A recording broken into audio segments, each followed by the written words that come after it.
নমস্কাৰ, মই মোৰ সকলো জ্যোতিষ অনুৰাগীক মোৰ ফালৰ পৰা সম্ভাষণ জনাইছোঁ। মই আপোনালোকৰ লগত আজি মোৰ ফালৰ পৰা এটা বিশেষ খুব গুৰুত্বপূৰ্ণ বিষয়বস্তু আলোচনা কৰিম। হস্তৰেখাৰ ওপৰত। বহুদিন হস্তৰেখাৰ ওপৰত কৰাও নাই, গতিকে মই আজি আপোনালোকৰ লগত হস্তৰেখাৰ ওপৰত এটা বিশেষ গুৰুত্বপূৰ্ণ দিশ, যিটো আপোনালোকে নিজেও গম পাব। কাৰণ আমাৰ হাতৰ ৰেখাৰ পৰা বহু কথা গম পোৱা বুলি মই কৈ আহিছোঁ। কথা আছে যে হাতৰ ৰেখাই ভালকৈ চাব জানিলে হাতৰ ৰেখাই মিছা কথা নকয়। এইটো আপোনালোকে নিজেও চাব পাৰে। এইটো আৰু যিসকলে চাই আছে গম পাইছে, কিছু হ'লেও কেৱল বিচাৰটো অলপ সূক্ষ্ম বিচাৰ হৈ থাকে। কাৰণ কেতিয়াবা কোনোটো ৰেখাৰ পৰা কোনোবা এটা ৰেখা শুভ ৰেখা কাটাও যায়, সেইটো নকওঁ। সময় সাপেক্ষে মানুহৰ কিছুমান ধৰ্মীয় আচাৰ বিশ্বাস এইবিলাকৰ কাৰণেও আমি বহু অশুভত্বৰ পৰা নাশ কৰি শুভত্বলৈ আমি আনিব পাৰোঁ। কোৱাই আছে, একান্ত ভক্তিভাৱেৰে যদি আপুনি ভগৱানৰ ওচৰত প্ৰাৰ্থনা কৰে, বহু ক্ষেত্ৰত আপুনি সকাহ পাব, সেইটো কোৱা আছে। অকল বিশ্বাসেই কেৱল। আজি মই আপোনালোকৰ লগত যিটো কথা কৈছোঁ, মই আমাৰ হাতৰ বিশেষকৈ যিডাল আমাৰ আয়ুস ৰেখা, আয়ুস ৰেখাত আমাৰ তিনিটা চিহ্নৰ পৰা আপুনি গম পাব যে আপোনাৰ অসুখ বিসুখ, বিশেষকৈ দীৰ্ঘকালীন হওক বা শ্বৰ্টকালীন হওক, হয়তো আপোনাৰ এক্সিডেণ্ট হয় ফালে আপুনি বিচনাত পৰি থাকিব লগাও হ'ব পাৰে। তাৰমানে আপুনি কোনটোত হয় আপুনি নিজে ক'ব নোৱাৰে। সেইটো মই নকওঁ যে আপোনাৰ অমুখৰ কাৰণে এইটো হ'ব, সেইটো কথা লেখা নাই। কিন্তু কথা হ'ল যে এই তিনিটা যদি আপোনাৰ চিহ্ন অতি অশুভ চিহ্ন হিচাপত চিনাক্ত কৰা হৈছে আমাৰ হাতৰ, বিশেষকৈ আয়ুস ৰেখাৰ ওপৰত ভিত্তি কৰি। মই আপোনালোকক দেখুৱাই দিছোঁ। প্ৰথম কথা, যিসকলে নতুনকৈ চাই আছে সেইসকলৰ কাৰণে, কাৰণ যিসকলেও আগৰ ভিডিঅ'বিলাক চাইছে হস্তৰেখাৰ ওপৰত সেইবিলাকৰ কাৰণে ক'বলগীয়া নাই। নতুন যিবিলাকে চাব সেইসকলক মই কৈ দিছোঁ।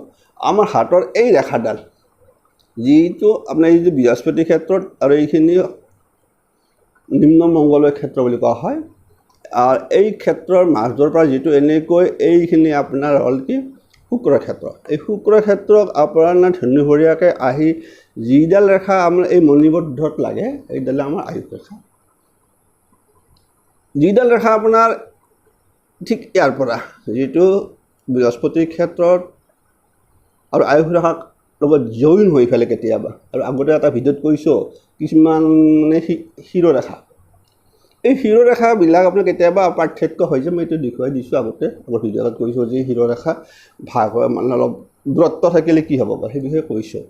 কিন্তু তথাপি দেখুৱাই দিছোঁ যে এইডাল আমাৰ শিৰোৰেখা। কিন্তু এই আয়ুস ৰেখা কাষৰ পৰা যিটো আহিছে এই শিৰোৰেখা আপোনাৰ ইয়াত এইখিনি সক্ৰিয় মংগলৰ ক্ষেত্ৰ কয়, আৰু তলৰ ফালে যদি আছে এইখিনি ঠাইক কিন্তু আপোনাৰ এই ঠাইখিনিক কিন্তু আৰু চন্দ্ৰৰ ক্ষেত্ৰ, সেই চন্দ্ৰৰ ক্ষেত্ৰলৈ আহিব পাৰে। এই আয়ুস ৰেখাডালৰ লগতো বহুত কথা আছে বিচাৰত। বিশেষকৈ আয়ুস ৰেখা যদি পূৰণ হয়, তেতিয়া মানুহ এজনৰ মানসিকভাৱে দৃঢ়তা থাকে। আৰু যিসকল জাতক জাতিকাৰ আয়ুস ৰেখাডাল কি কাৰেকশ্যন, শিৰোৰেখাডাল যদি আপোনাৰ চন্দ্ৰ ক্ষেত্ৰলৈ নামি আহে, তেতিয়া মানসিক অস্থিৰতা থাকে, তাতো কথা আহি পৰে যদি দীঘলীয়াকৈ থাকে। আৰু কেতিয়াবা খুব ভালো হৈ থাকে নামি আহিলে চন্দ্ৰ ক্ষেত্ৰত, সেইটো বেলেগ কথা বিচাৰ, সেইটো বিচাৰ যোৱা নাই। এইডাল আপোনাৰ যিডাল দেখিছে এইডাল আপোনাৰ হ'ল কি আমাৰ হৃদয় ৰেখা, এইটো বুধৰ ক্ষেত্ৰ। ঠিক এই বুধৰ ক্ষেত্ৰৰ তলৰ পৰা এই এনেকৈ আপোনাৰ এইটো আপোনাৰ হয় বৃহস্পতি ক্ষেত্ৰ নহ'লে শনিৰ ক্ষেত্ৰ। এইটো শনিৰ ক্ষেত্ৰ, এই শনিৰ ক্ষেত্ৰ, এইটো আৰু বৃহস্পতি ক্ষেত্ৰ, এইখিনিলৈকে আহে, প্ৰায় আহে। তাত কৰি যদি আপোনাৰ ছুটি হয় তেতিয়াহ'লে সিমান এটা শুভজনক নহয়। আৰু যদি কাৰোবাৰ যদি হৃদয় ৰেখা যদি শনিৰ ক্ষেত্ৰ পোৱা নাই, অকল ৰবিৰ ক্ষেত্ৰতে শেষ হৈছে, তেতিয়াহ'লে সেইবিলাক জাতক জাতিকাৰ অকণমান খেলি মেলি আহি যাব পাৰে। তাৰমানে তাতো বয়সৰ ভিত্তি কৰি থাকে, বহুত কথা থাকে বয়সৰ ভিত্তি কৰি, সেইকাৰণে কৈছোঁ। হৃদয় ৰেখাৰ পৰাও বহুত থাকে, যেনেকৈ আয়ুস ৰেখাৰ পৰা থাকে হৃদয় ৰেখাৰ পৰাও থাকে। সেইকাৰণে যদি কাৰোবাৰ আয়ুস ৰেখা যদি চুটি হয় তেনেহ'লে হৃদয় ৰেখাডাল চাব লাগে, তাত স্পষ্ট আছে। যদি হৃদয় ৰেখাটো যদি দীঘলে আছে তেনেহ'লে কোনো ভয় খাব লাগে একো নাই। বহুত মানুহৰ দেখা গৈছে, বাস্তৱ ক্ষেত্ৰত পাইছোঁ, সেইকাৰণে কৈছোঁ যে এনেকুৱাকৈ দেখিছোঁ যে মানুহ কিন্তু আয়ুস ৰেখাডাল ইয়াতে শেষ হৈছে আপোনাৰ মাজমানতে, তাৰপিছত নাই। তেনেহেন লাগে যে মানুহজন বৰ বেছি আৰু 40 বা 45 বছৰে বাচি থাকিব। কিন্তু তাত গৈ পেলাই মই যি মানুহৰ চাইছিলোঁ বা আগতেতো খুব চাইছোঁ দেই, এতিয়া নকওঁ, এতিয়া আজিকালি খুব টান পচাব। গতিকে আপোনাৰ তেতিয়াও দেখিছোঁ যে ইয়াত আয়ুস ৰেখাডাল ইয়াতে শেষ হৈ আছে, কিন্তু মানুহজনৰ কিন্তু 60 বছৰ। তাৰমানে ক'ত আছে আয়ুসটো, ক'ত লুকাই থাকিল? আয়ুস ৰেখাটো কৈ দিছে যে মুৰলী এনেকুৱা। তেতিয়া দেখিছোঁ যে এই হৃদয় ৰেখাডাল গভীৰ, চাব দেই, হৃদয় ৰেখাডাল গভীৰ হৈ আছে আৰু আপোনাৰ বিপৰীত হাতখনো কিন্তু ভাল। সেইকাৰণে মই কওঁ যে হাত চাওঁতে মই কওঁ যে আপোনালোকে দুখন হাত পঠাই দিয়ক। একচুৱেলি হাত চাওঁতে এখন হাতৰ ওপৰত ডিপেণ্ড কৰি কেতিয়াও ভৱিষ্যতবাণী কৰাটো উচিত নহয় এজন হস্তৰেখাই যিবিলাকে হাত চায়। আৰু যদি আপোনাৰ দুখন হাত নাচায়, যদি এখন হাতৰ ওপৰত ভিত্তি কৰিব চায়, তেনেহ'লে বহুত খেলি মেলি পাই যাব, আপোনাৰ একো নহ'ব। সেইকাৰণে কৈছোঁ হাত চাওঁতে সদায় দুখন হাতৰ গুৰুত্ব দিয়াটো বেছি ভাল। তথাপিতো পুৰুষৰ আমি সোঁ হাতখন, মহিলাৰ বাওঁ হাতখন চাওঁ, এইটো আমাৰ নিয়ম, জ্যোতিষীসকলৰ নিয়ম। আৰু মই ক'ব গৈছোঁ আপোনালোকক যে যদি আমাৰ হাতত আয়ুস ৰেখাডাল ঠিকেই আছে, সুন্দৰকৈ আপোনাৰ ইয়াৰ পৰা বৃহস্পতি ক্ষেত্ৰ বা ধুনীয়াকৈ ধুনীয়াকৈ নামি পেলাই ইয়াত আছে, মাজত যদি আপোনাৰ ঠিক এনেকৈ যদি তিল চিহ্ন থাকে, এইটো যদি দেখিছে তিল চিহ্ন, ক'লা চিহ্ন থাকে, চাব অত্যন্ত অশুভ, আপোনালোকক কৈ দিছোঁ। এতিয়া আপুনি বহুত দীঘলীয়া বেমাৰত লৈ আহিছে, সেইবিলাক কোৱা আছে যে সেইবিলাক বেমাৰ হয় কি, কিছুমান আপোনাৰ বংশানুগতিকো বেমাৰ হ'ব পাৰে। এই যে দীঘলীয়াকৈ বেমাৰ কিছুমান ভুগি থাকে, ডায়েবেটিছ হওক, কাৰো পেৰালাইচিছ হওক, কিবা হওক, এই যি দীঘলীয়াকৈ ভুগে, এইবিলাকত যিবিলাকত তিল চিহ্ন থাকে তেতিয়া ভুগিব লগা হয়। মানুহজন একো নহয়, মানুহজন বাচি থাকিব, কিন্তু কথা হ'ল ইয়াত আপোনাৰ তিল চিহ্নই কিন্তু আপোনাক সূচায় যে আপোনাৰ কিন্তু সেই নিৰ্দিষ্ট সময় আপুনি ধৰি ল'ব পাৰে, এই নিৰ্দিষ্ট সময় নিজে নিজে ধৰি ল'ব। মই কৈ দিছোঁ যে আপোনালোকৰ এই সময়খিনি অলপ সতৰ্ক থাকিব, যে আপোনালোকৰ এনে এটা হ'ব সম্ভাৱনাটো থাকি যায়। দ্বিতীয়তে আপোনাৰ এইটোও কৰে কেতিয়াবা সময়, এই যে ক্ৰছ চিহ্ন, এই ক্ৰছ চিহ্নডালে মানুহক আপোনাৰ ক'ৰবাত কিবা এটা আঘাতপ্ৰাপ্তকো সূচায়, আৰু কেতিয়াবা আঘাতপ্ৰাপ্ত সেই হৈ দীঘলীয়া অসুখো বুজাব পাৰে। হয়তো আপোনাৰ এই সময়খিনিত কিবা এটা টান ৰোগ হ'ব পাৰে, যাৰ কাৰণে আপোনাৰ টকা পইচা খৰচ হ'ব পাৰে। আপোনাক কৈ দিছোঁ, যদি কাটা থাকে নমৰে, এতিয়া ক'ব নাই, কোনোবাই ক'ব পাৰে যে আপোনাৰ কাটা চিহ্ন আছে, আপোনাৰতো এইটো এক্সিডেণ্ট হ'ব পাৰে, আপুনি এক্সিডেণ্ট হৈ বাচি থাকিব, একো নাই, ভাল হ'ব। কিন্তু আপুনি দীঘলীয়া পৰ্যায়ত গুচি যায় সেইবিলাক। এনেতো মানুহ সাধাৰণ কাৰ অসুখ নহয়, অসুখ সকলোৰে হয়, কিন্তু কিছুমান এইবিলাক চিহ্ন আয়ুস ৰেখাত থাকিলে বিশেষকৈ যদি তিল চিহ্ন থাকে, যদি এনেকৈ কাটি যায়, কাটি থয়, এই যে কাটি দিছে আয়ুস ৰেখাত, মনত ৰাখিব এইখিনি সময়খিনি আপোনাৰ খৰচ বাঢ়িব, আপোনাৰ কোনোবা এটা খুব বেমাৰ আজাৰত আপুনি ভুগিব লগা হ'ব পাৰে, মোটামুটি 2-3 বছৰ ভুগিব। এই এটা চিহ্নই 2-3 বছৰলৈকে লৈ যাব পাৰে। কিছুমান বেমাৰ আপোনাৰ বহুত দিন চিকিৎসা কৰিব লগা হয়, 2-3 বছৰ, এনেকুৱা যেতিয়া কটা চিহ্ন থাকে। সেই অসুখটো যিকোনো প্ৰভাৱত, সেইটো নহয় কি অসুখ হয় সেইটো কথা, কিন্তু অসুখ যি হ'ব সেইটো খাটা বা কিবা এটা হ'ব। কেতিয়াবা দেখা যায় এই ক্ৰছ চিহ্ন, এই ক্ৰছ চিহ্নটোৱে কিন্তু এক্সিডেণ্টে হৈছে মেক্সিমাম, আপোনালোকক পঠিয়াই দিলোঁ। এই ক্ৰছ চিহ্নটোও হ'ব নহয়, গতিকে এক্সিডেণ্ট হৈ পেলাই আপোনাৰ হয়তো বহুত দিন পৰি থাকিব লগা হ'ব পাৰে। কিছুমান এক্সিডেণ্ট হ'লে আপোনাৰ ধৰক সৰু সুৰা 1-2 মাহতো হৈ যাব, আৰু হাত ভাঙি কিবা ভাঙি 2 মাহৰ ভিতৰত হৈ গ'ল। কিছুমান এক্সিডেণ্ট হৈ যায় যে আপুনি পংগু হৈ থাকিব পাৰে, সেইটো এটা কথা এই ক্ৰছ চিহ্নটো কিন্তু সেনেকুৱাই হৈছে। ঠিক সেইদৰে আপোনাৰ ধৰক আপোনাৰ ব্ৰেইনত আঘাত লাগিব পাৰে, বহুত কথা থাকে এইবিলাক। কাৰণ এই যে ক্ৰছ চিহ্নৰ লগত যদি এই শিৰোৰেখাত যদি আপোনাৰ যদি এনেকৈ যদি অকল এতিয়া যদি কাটা চিহ্ন থাকে, এই শিৰোৰেখাত এনেকৈ কাটা চিহ্ন থাকে, তেতিয়া সেইবিলাক আপোনাৰ ফল হৈ থাকে।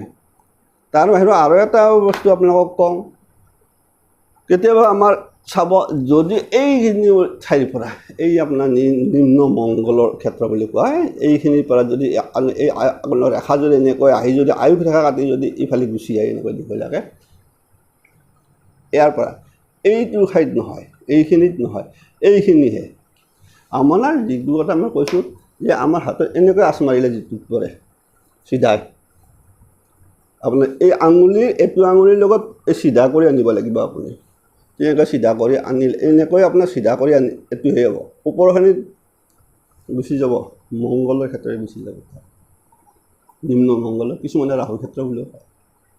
সেনেকৈ ইয়াত যদি এনেকৈ যদি আয়ুস ৰেখা কাটিছে, তেনেহ'লে মনত ৰাখিব এইবিলাক সূচাই আপুনি কাৰোবাক মৃত্যুত শোক পাব লগা, যিখিনি কম বয়সত শোক পায় যি মানুহে, এতিয়া মনত ৰাখিছে যে আপোনাৰ কোনোবা সেই সময় নিৰ্দিষ্ট সময়খিনি ধৰক আপোনাৰ মোটামুটি কিছুমান যে 15-20 বছৰলৈকে থাকিব পাৰে, ইয়ালৈকে আপোনাক কৈছোঁ এনেকুৱাকৈ যদি টানি লৈ আহে, এনেকুৱাকৈ আপোনাৰ ঠিক আপুনি কাৰোবাক হেৰাব পাৰে, মাতৃকো হেৰাব পাৰে, কোনোবা হয়তো আত্মীয় স্বজনক হেৰাব পাৰে। তেতিয়া বহুত কথা থাকে। যদি কিবা কাৰণত যদি এই মংগলৰ পৰা যদি আপোনাৰ এই মংগলৰ পৰা যদি আপোনাৰ এই মানে নিম্ন বা নিষ্ক্ৰিয় মংগল বুলি কয়, মানে এইখিনিতো আপোনাৰ এইখিনিত আপোনাৰ মোটামুটি তলৰখিনি শুক্ৰৰ ক্ষেত্ৰ, এইখিনি কথা কৈছোঁ। ইয়াৰ পৰা যদি কোনোবা ৰেখা আহি যদি আপোনাৰ এনেকৈ যদি ৰেখা আহি পেলাই যদি ভাগ্য ৰেখাক কাটে, তেতিয়াহ'লে আপোনাৰ জীৱনত আপোনাৰ আত্মীয় স্বজন ভাতৃ বা আত্মীয় স্বজন কিন্তু আপোনাৰ ভাগ্য বিপৰ্যয় কৰি দিব। আপোনাৰ ভাগ্য বিপৰ্যয় বুলি কয় যে কেছ মকৰ্দমা এইফালে কৰি পেলাই আপোনাক জুৰুলা কৰি ধৰিব পাৰে, য'তলৈকে আপোনাৰ ইয়াত যিটোকলৈকে ইয়াত কাটে, যদি ভাগ্য ৰেখা কাটে, যদি এই ঠাইৰ পৰা যদি এনেকৈ দীঘলীয়া ৰেখাই যদি কাটে, তেনেহ'লে আপুনি মনত ৰাখিব আপোনাৰ কোনো আত্মীয় স্বজনৰ পৰা আপুনি যথেষ্ট সমস্যাৰ সন্মুখীন হ'ব। এইটো চাব, যে এই ক্ষেত্ৰত আপুনি নিজে অলপ সতৰ্ক হৈ থাকিব লাগিব যে মই আছি। ঠিক এইদৰে মই ক'লোঁ যে এই নিৰ্দিষ্ট সময়খিনিতে আপোনালোকে নিজে গম পাব, যাৰ আছে এইসকলে গম পাব যে আপোনালোকে এটা কাম কৰিব, যে টকা পইচা অলপ সাৱধানে জমা পাতিৰ মানুহ লাগে, যে মোৰ এনেকুৱা কিবা এটা হ'ব, কাটা আছে, ক্ৰছ আছে বা কাটা চিহ্ন আছে, চুটিকৈ আছে, এইবিলাক চুটিকৈ থাকে, কাৰণ ইয়াৰ লগত বহুত থাকে কেতিয়াবা এনেকৈ, সেইটো কথা। গতিকে আপোনালোকক ক'লোঁ যে আয়ুস ৰেখাৰ আমাৰ হাতৰ এই তিনিটা বিশেষকৈ অতি অশুভ চিহ্ন। এইখিনি আছে ওপৰৰ পৰা আপোনাৰ কম বয়সৰ বস্তু, এই যে কাৰোবাক মানে মৃত্যুৰ শোক পোৱা, দুখ পোৱা, এইখিনি ওপৰৰ কম বয়সৰ। ধৰা আপোনাৰ মোটামুটি প্ৰথম আপুনি গমেই পাব, কিছুমান যে মানে 5 বছৰ বা 7 বছৰ মাতৃ বা কাৰোবাক হেৰুওৱা লগা হয়, হয়তো আপুনি কাৰোবাৰ মৃত্যুত শোক পাব পাৰে, হয়তো আপোনাৰ ভাই ভনী হ'ব পাৰে, মুঠতে একদম আত্মীয় শোকটো এই ৰেখাটোৱে কৰে, এই যিটোৱে আপোনাৰ আমি ক'লোঁ ঠিক এইটো ৰেখাই কৰে। ওপৰৰ ফালে আয়ুস ৰেখা ওলোৱাৰ পিছত পৰ্যায়, তাৰ পিছৰ পৰ্যায়খিনি কিন্তু আপোনাৰ বেমাৰ, আপোনাৰ নিজৰ ধৰক এইখিনি কিন্তু আপোনাৰ যদি ক্ৰছ চিহ্ন হয়, য'তে নাথাকক, যে তিনিটা থাকিব নহয়, এৰে কোনোবা যি এই তিনিটা আমি কৈছোঁ, এই তিনিটা বিশেষকৈ এনেকৈ ক্ৰছ কৰি কাটা, কলা চিহ্ন, তিল চিহ্ন, এনেকৈ ক্ৰছ কৰা, এই ক'ত থাকে সেই সময়খিনিত আপোনাৰ ইয়াতো থাকিব পাৰে, ধৰক আপোনাৰ 50 বছৰত থাকিব পাৰে কিছুমানৰ, হয়তো আপোনাৰ তিলটো আপুনি ইয়াত মই দিছোঁ যদি ইয়াত নহয়, ইয়াত থাকে তলৰ ফালে থাকে, সেই সময়ত হ'ব।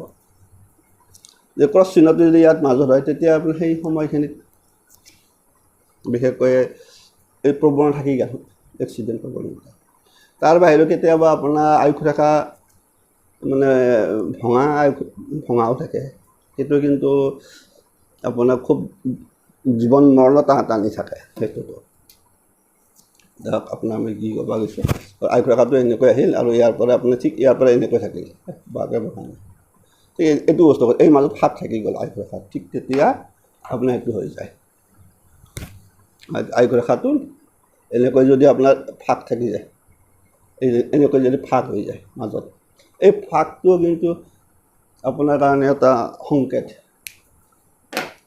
মানে জীৱন মৰণৰ সমস্যাৰ মানে যিখন মৃত্যুৰ মুখৰ পৰা উভতি অহা এই ফাট থাকিলে হয় থাকিব পাৰে এৰিছোঁ নিশ্চয় আপোনালোকে কিছু কথা হ'লেও গম পালে আয়ুস ৰেখাৰ ওপৰত এইটো বিষয়ে কোৱা নাছিলোঁ আগৰ ভিডিঅ'বিলাকত যে আমাৰ আয়ুস ৰেখাৰ পৰা আমাৰ মানে সাংকেতিক চিহ্ন কেনেকুৱা হ'ব পাৰে অসুখ বিসুখ টান অসুখ বিসুখ দীৰ্ঘদিনীয়া অসুখ বিসুখৰ সাংকেতিক চিহ্ন এই তিনিটা ক্ষেত্ৰৰ পৰাই হ'ব পাৰে যে এটা কাটা এটা তিল চিহ্ন আৰু এটা ক্ৰছ চিহ্ন আৰু ওপৰখিনি এইখিনি শোক সাময়িক শোক কোনোবা মৰিল কিবা হ'ল এই তিনিটা হ'ল নিজস্ব আপুনি ভুগিব পাৰে গতিকে এই সময়খিনি নিৰ্দিষ্ট সময়খিনি আপোনালোকে নিজে কিছু হ'লেও সতৰ্ক হৈ থকাটো ভাল আৰু সেইমতে থাকিব যাৰ যি আনিছে হ'ব তাকতো নোহোৱা কৰিব নোৱাৰোঁ পাৰিব জানো কোনোবাই এইটো নিয়তিৰ খেলা বুলি যাক কয় যে মই লৈ আহিছোঁ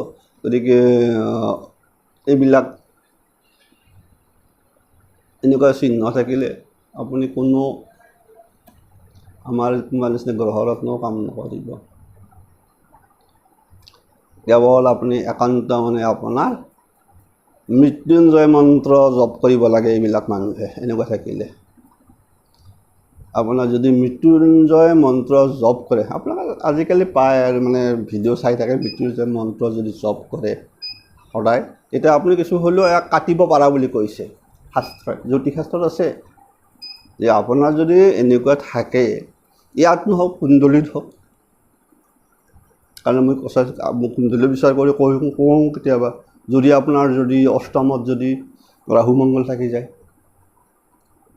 এইটো খুব বেয়া হয় যদি 6 নম্বৰতে থাকি যায় ৰাহু মংগল খুব ভাল এটা শুভফলজনক নহয় বিশেষকৈ অষ্টমৰ ক্ষেত্ৰত কাৰণ মাৰক স্থান তাত যদি যিসকলৰ ৰাহু আৰু মংগল বহি আছে সেইসকলে বিশেষকৈ মংগলৰ দশাকাল বা ৰাহুৰ দশাকালত বা মংগলৰ অন্তৰকালত সেই সময়খিনি খুব সাৱধানে থকা হয় এইবিলাক হয় আপুনি মৃত্যুঞ্জয় মন্ত্ৰ মুখস্থ কৰি গধূলি আপুনি নিজে জপেই নাযাওক কিয় ক'ৰবাত গ'লে সেই মন্ত্ৰটো উচ্চাৰণ কৰি মাত্ৰ 2 লাইনে আপোনালোকে 2 লাইন এই 2 লাইনটো মানে মুখস্থ কৰি পেলাই ক'ৰবাত আপুনি ভগৱান সেৱা কৰি ওলাই যাওক তেতিয়া আপুনি কিছু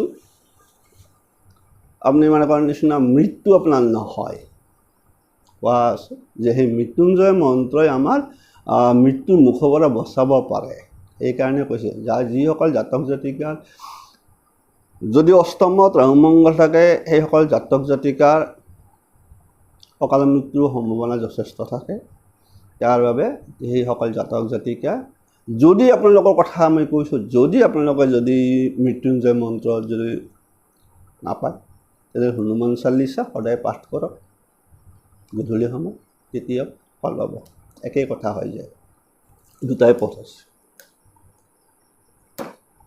এৰিছোঁ নিশ্চয় যিসকলে নতুনকৈ চাই আছে সেইসকলে যদি ছাবস্ক্ৰাইব কৰা নাই ছাবস্ক্ৰাইব কৰিব ঠিক এনেকুৱা কিছুমান সৰু সুৰা বিষয়বস্তুৰ ওপৰত পাই থাকিব মাজে সময় আজিলৈ ইমানে